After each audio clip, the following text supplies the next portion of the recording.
Ce film montre un exemple d'application des procédures de l'OACI touchant les mesures que doivent prendre le pilote et le contrôleur de la circulation aérienne advenant une interruption des télécommunications en cours de vol. Le vol est international 865. Si les procédures internationales et nationales établies sont correctement appliquées, le pilote et les contrôleurs de la circulation aérienne agiront en collaboration pour assurer la sécurité d'International 865 et de tous les autres vols sur sa route. Malgré l'absence de communication entre le pilote et le contrôleur, chacun d'eux saura ce que l'autre est censé faire en observant les procédures type acceptées. Onyx Ground Control, this is International 865, request taxi clearance, over. International 865, cleared to taxi, runway 06 left.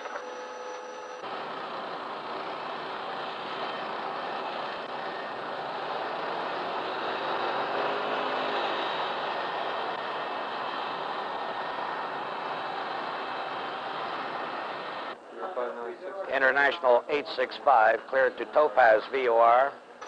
Via standard instrument departure, number 5 and red 4. Climb to and maintain flight level 150. Expect further clearance before reaching Topaz VOR.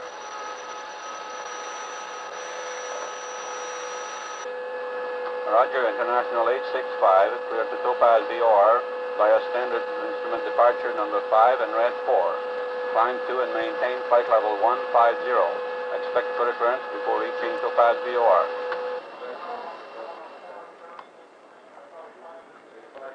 Departure from tower.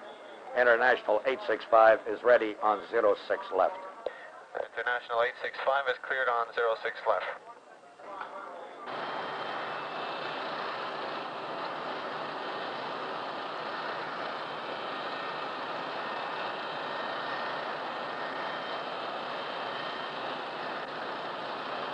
Onyx Tower, this is International 865. Request takeoff clearance, over.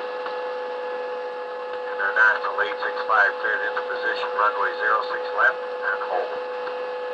Into position 06 left and hold. International 865. International 865, cleared for takeoff. Contact Onyx approach, 120.11 airborne. Roger, clear for takeoff and call approach on 120.11 airborne. International 865.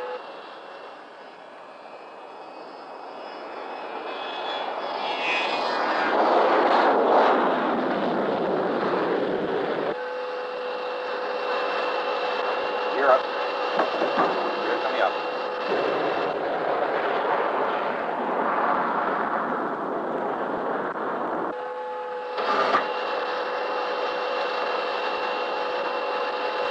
Left check.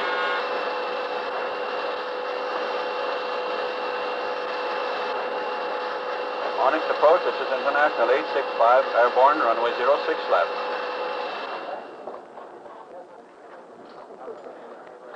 International 865, Onyx approach, radar identified, report passing 3,000 feet. Roger, International 865 will report passing 3,000 feet.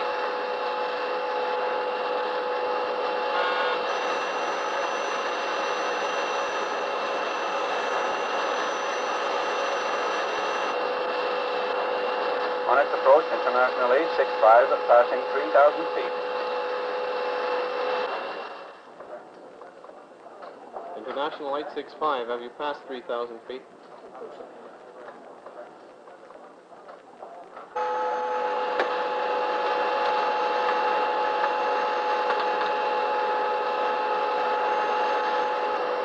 Onyx approach, International 865, has passed 3,000 feet.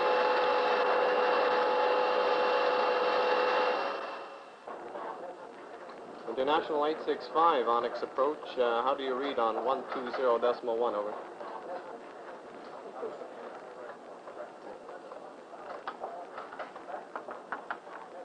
Clipper 134, attempt contact with International 865, I'm not receiving him. International 865, this is Clipper 134, how do you read, over?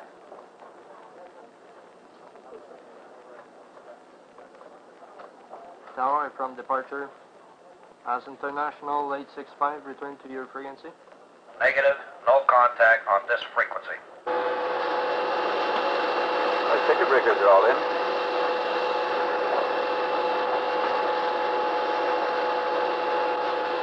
Onyx approach, International 865, passed 3,000 feet 1 minute ago. Onyx approach, International 865, passed 3,000 feet 1 minute ago. We have a communication failure.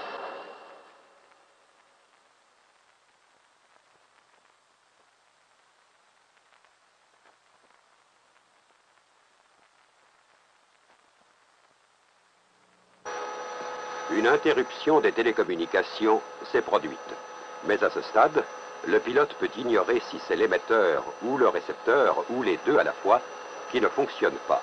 En conséquence, le pilote doit d'abord vérifier ses appareils, régler à nouveau sur la fréquence correcte, vérifier le microphone, appuyer sur le bouton pour parler, s'assurer ensuite que le bouton du microphone est dégagé, vérifier le panneau interrupteur, essayer le second appareil de très haute fréquence. Après ces vérifications, essayez de rétablir la communication. Onyx approach, this is International 865, do you read me? Onyx approach, this is International 865, do you read me? Over. Négatif. Le pilote essaie d'établir le contact avec une autre station. Radio.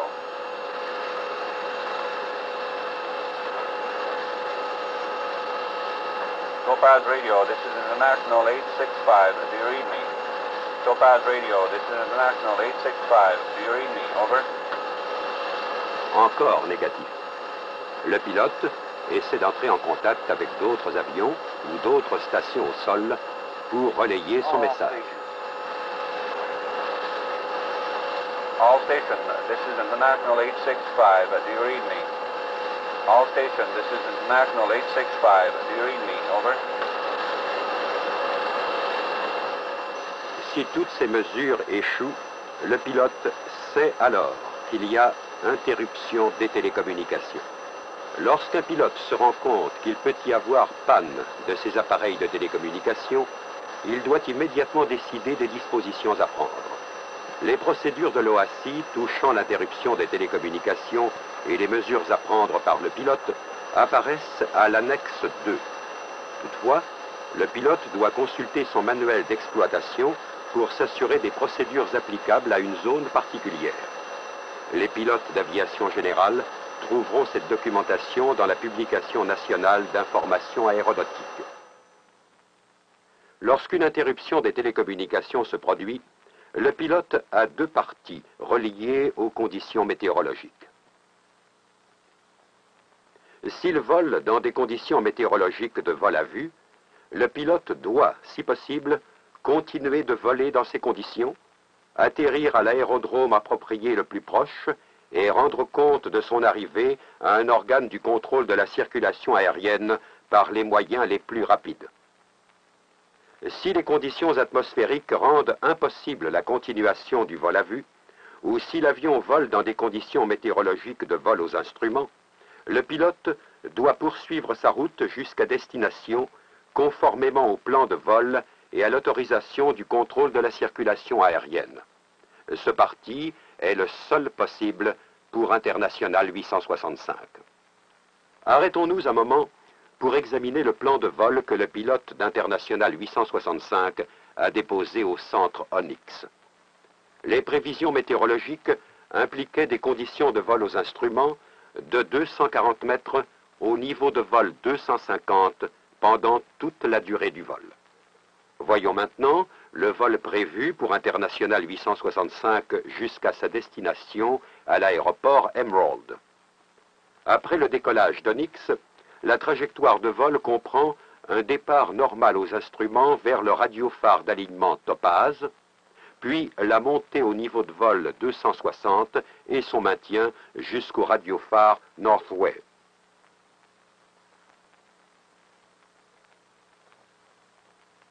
Après le radiophare Northway, montée au niveau de vol 310 et maintien jusqu'au radiophare d'alignement Emerald. Normalement, le contrôle de la circulation aérienne autoriserait International 865 à descendre avant d'atteindre le radiophare Emerald, de façon à permettre une descente en route graduelle. Selon le plan de vol, l'heure d'arrivée prévue à l'aéroport Emerald est 22h40. Nous voyons maintenant la trajectoire de vol complète d'International 865 conformément au plan de vol. Regardons à nouveau, mais cette fois en tenant compte des deux nouveaux facteurs présents. Premièrement, l'autorisation du contrôle de la circulation aérienne en fonction de la circulation présente et, deuxièmement, l'interruption totale des télécommunications subie par International 865. Suivons la ligne jaune, comme le pilote se dirige conformément à l'autorisation du contrôle de la circulation aérienne vers la limite d'autorisation. La dernière autorisation reçue par International 865 était d'atteindre le radiophare Topaz par rouge 4, de monter au niveau de vol 150 et de le maintenir. Il n'y avait aucune instruction d'attente ou de retard du vol au radiophare Topaz. En raison de l'interruption des télécommunications, le pilote ne peut compter sur aucune autre autorisation. En conséquence, il poursuit son vol conformément au plan de vol déposé au service de la circulation aérienne. Une fois parvenu au radiophare Topaz, International 865 commencera à monter au niveau de vol 260 qu'il maintiendra jusqu'au radiophare Northway, puis montera au niveau de vol 310 qu'il maintiendra jusqu'au radiophare Emerald.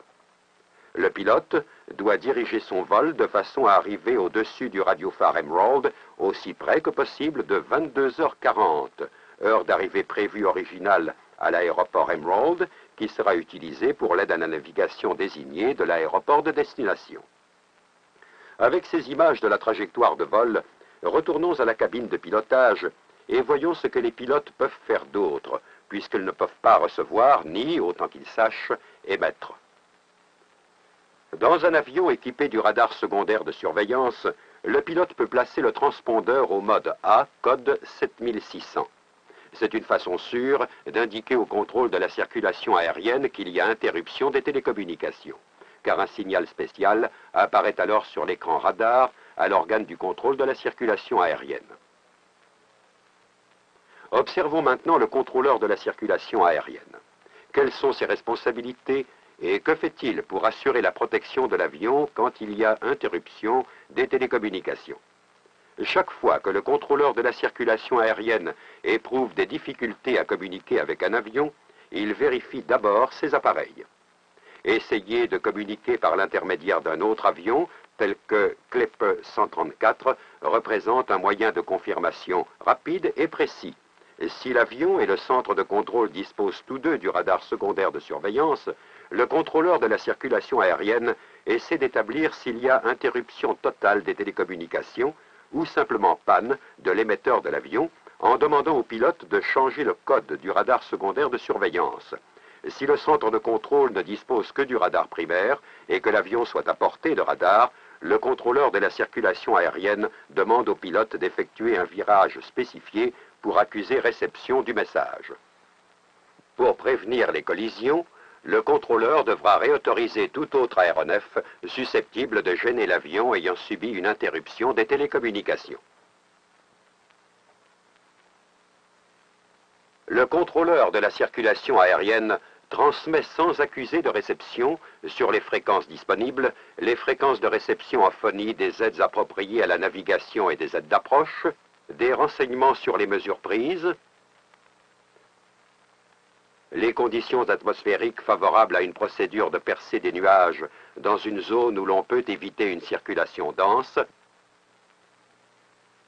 et les conditions atmosphériques aux aérodromes de dégagement convenables. Le contrôle de la circulation aérienne doit aussi demander à l'exploitant de l'aéronef, ici International Airways, de faire savoir au centre approprié de coordination de sauvetage qu'il existe une phase d'incertitude et il doit en informer les autres organes concernés de la circulation aérienne. Dans le cas présent, le contrôle de la circulation aérienne informe le centre Emerald et lui donne tous les renseignements sur le vol, y compris l'heure d'arrivée prévue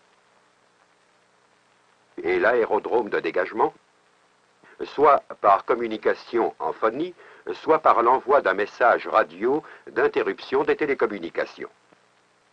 Il est essentiel que tous les organes concernés du contrôle de la circulation aérienne gardent l'espace aérien destiné à l'avion victime d'une interruption des télécommunications dégagé de tout autre vol pendant un laps de temps suffisant, conformément au plan de vol déposé, pour que l'avion ne se heurte à aucune circulation dans sa trajectoire de vol. Revenons maintenant en arrière et suivons le vol de notre avion. International 865 se trouve maintenant au niveau de vol 150 et s'approche de Topaz. Le contrôle de la circulation aérienne s'attendra à ce qu'il franchisse Topaz à ce niveau de vol et commence à monter jusqu'au niveau de croisière qui est, selon le plan de vol, le niveau de vol 260.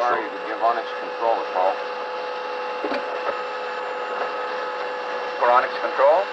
This is International 865. Transmitting line, we are passing Topaz at 2020, climbing to flight level 260. Estimating northway at 2115, proceeding to Emerald according to flight plan. Next transmission, over Northway. Phoronix control.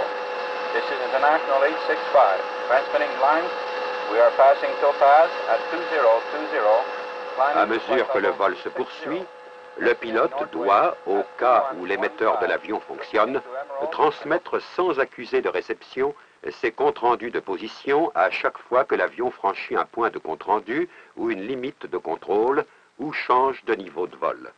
La prochaine transmission sans accuser de réception doit se faire lorsqu'International 865 atteint le niveau de vol 260. Le contrôleur transmet aussi sans accuser de réception au cas où le récepteur de l'avion fonctionne. À moins que l'émetteur de l'avion ne fonctionne ou que l'on observe l'avion au radar, le temps est la seule donnée positive dont dispose l'organe du contrôle de la circulation aérienne.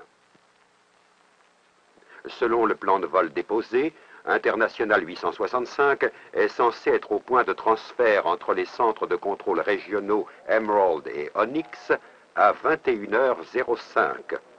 Le moment est maintenant venu pour le contrôleur du centre Emerald de transmettre sans accuser de réception tous les renseignements appropriés. International 865, this is Emerald Center transmitting blind. That is weather at Emerald is wind 350 degrees, 10 knots, visibility 5 miles, rain, cloud 8 octaves, 800 feet, QNH 1004 millibars, runway in use 28, correct time 2105, International 865, this is Emerald Center transmitting blind. That is weather at Emerald is wind 350. International 865 s'approche du radiophare Northway. Le contrôleur s'attendra à ce que ce vol franchisse le radiophare Northway au niveau de vol 260 et commence immédiatement à monter jusqu'au niveau de vol 310.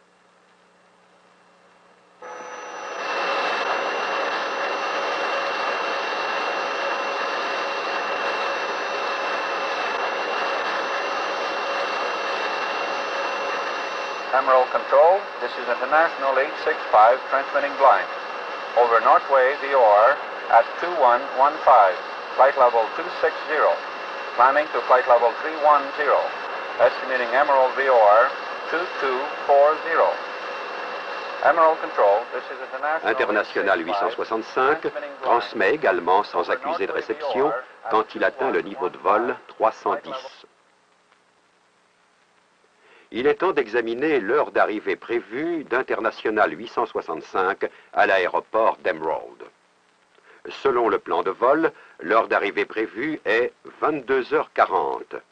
Si International 865 atteint le radiophare Emerald à cette heure-là ou plus tard, il commencera une descente immédiate vers le circuit d'attente. Si toutefois l'avion atteignait le radiophare avant cette heure, le pilote devrait attendre au niveau de vol 310 jusqu'à 22h40, puis commencer sa descente vers le circuit d'attente. Si le pilote avait reçu une heure d'approche prévue postérieure à son heure d'arrivée prévue, c'est cette heure qui aurait dû être utilisée pour le commencement de la descente. Entre-temps, conformément à l'heure d'arrivée prévue admise de 22h40, le contrôle de la circulation aérienne d'Emerald va protéger l'espace aérien requis pendant au moins 30 minutes, de 22h40 à 23h10, pour donner au pilote tout le temps voulu pour descendre et effectuer son approche de l'aéroport. Pendant ce laps de temps, l'organe de contrôle doit s'assurer que tous les avions en instance de décollage sont limités ou retardés, l'équipement de secours est prêt, la zone protégée est libre de toute circulation pour permettre à International 865 d'effectuer sa descente et son approche d'Emerald. Si l'avion n'atterrit pas dans les 30 minutes suivant son heure d'arrivée prévue, le contrôleur doit transmettre les renseignements appropriés aux pilotes commandants de bord et aux exploitants de tous les autres avions concernés qui décideront entre la reprise des opérations normales et l'adoption d'autres mesures. Canada 580, all at Sapphire NDB, flight level 330, expect further clearance at 2310. Traffic is a DC-9 with a communication failure descending from flight level 310 at the Emerald VOR for an approach. Roger, Emerald Control, hold at Sapphire NDB, flight level 330. Expect further clearance at 2310, Air Canada 580. International 865, this is Emerald Control, transmitting blind.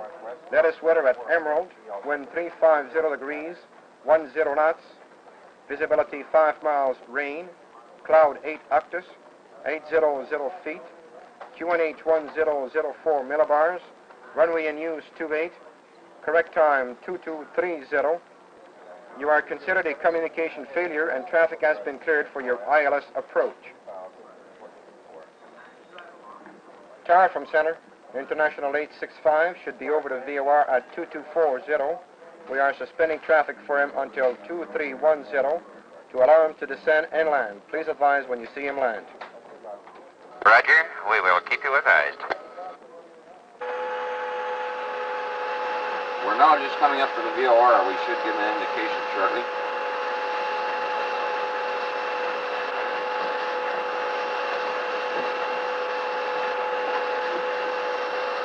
We have until 2310 to complete our landing. We're right on schedule. The weather forecast showed a north wind, so we'll plan the ILS approach on runway 28. Emerald approach, this is International 865, transmitting blind. Over Emerald VOR at 41, commencing descent and holding pattern for an ILS approach runway 28. Emerald approach, this is International 865, transmitting blind. Over Emerald VOR at 41, commencing descent and holding pattern for an ILS approach runway 28.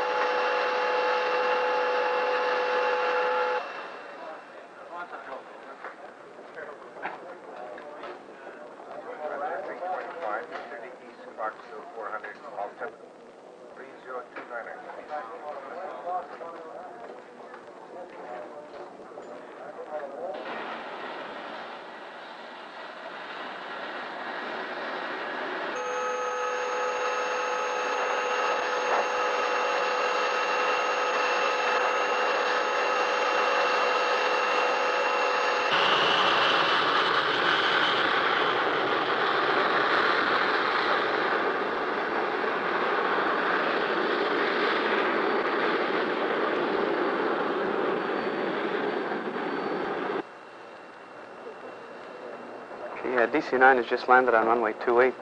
I think it's International 865.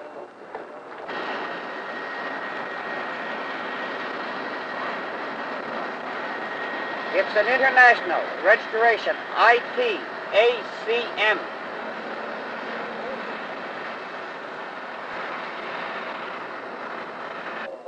Tower to center, we have confirmed International 865 has landed at 2305. Le superviseur doit maintenant veiller à ce que le contrôleur envoie un message d'arrivée à tous les organes concernés du contrôle de la circulation aérienne et à ce que le centre de coordination de sauvetage et l'exploitant soient informés de l'atterrissage.